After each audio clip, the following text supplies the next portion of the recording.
Cher professeur, merci pour vos précieux conseils. J'ai enfin trouvé ma voie. Bien. Qu'est-ce que tu fais? Je lis le courrier de mes fans. Parce que t'as des fans, toi? Cher professeur, je suis triste car mon meilleur ami a dû quitter notre école pour aller en enseignement spécialisé. Obligé! Mais non! Oh! Dis, c'est quoi l'enseignement spécialisé? L'enseignement spécialisé est un enseignement mis en place pour les élèves qui connaissent des difficultés spécifiques. Il propose un accompagnement pédagogique individualisé. Quand tu parles de difficultés des élèves, ça veut dire quoi? Oh, eh bien, ça peut être des handicaps mentaux, physiques, ou des troubles du comportement ou de l'apprentissage. Au total, il existe 8 types d'enseignement spécialisé. Ok, mais est-ce que l'orientation en enseignement spécialisé est obligatoire? Alors,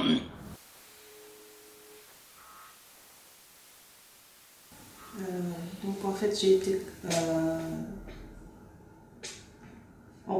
convoquée par le PMS et ils m'ont appelé en urgence en me disant vraiment qu'il fallait absolument qu'on se voie parce que là la situation devient difficile pour mon fils. Et donc en allant à ce rendez-vous, là elle me dit voilà, votre fils ne peut plus rester dans l'école normale. Pour lui, l'encadrement dans une école spéciale sera mieux adapté. Et donc. Et ça se passe comment? On vous laisse le temps de la réflexion ou... Non, il fallait absolument vite mettre les choses en place. Donc pour elles, tout était même au bureau. Elles ont téléphoné à plusieurs écoles et spéciales. Et donc là, elles me disent, voilà, Alan, il y a une place de libre et on peut aller tel jour à 9h, c'est pas grave, on vous y emmène, il faut juste que vous me préparez les papiers, on ira tous ensemble en voiture avec la psychologue et l'assistante sociale du PMS. non, non, non, non, non, non, non! Ça, ma chère, c'est un bel exemple de mauvaise pratique.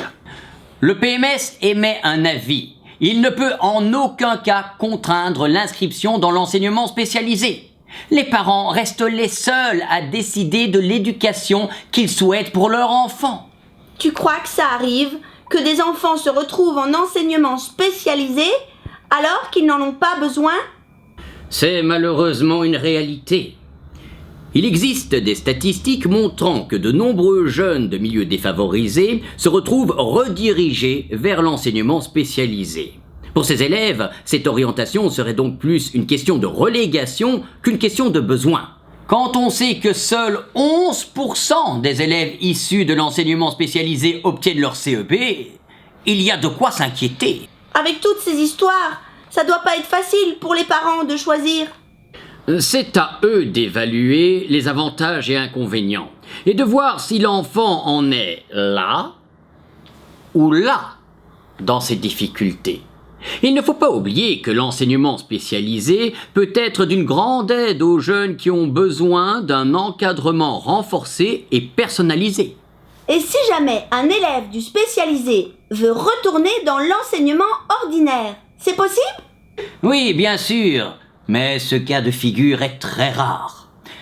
Toute demande de réorientation vers l'enseignement ordinaire nécessite un avis motivé non contraignant du centre PMS de l'enseignement spécialisé, ainsi qu'un avis favorable du conseil d'admission de l'école d'accueil. Ok, mais est-ce qu'il existe des alternatives à l'enseignement spécialisé? Oui, la première option serait tout simplement de rester dans l'enseignement ordinaire et de bénéficier du soutien des services hors cadre scolaire.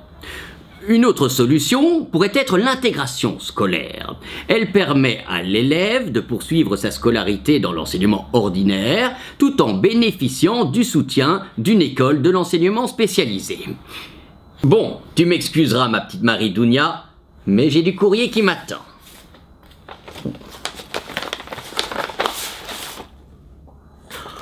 Oh, c'est pas vrai. J'ai été récompensé par l'ordre du mérite scolaire.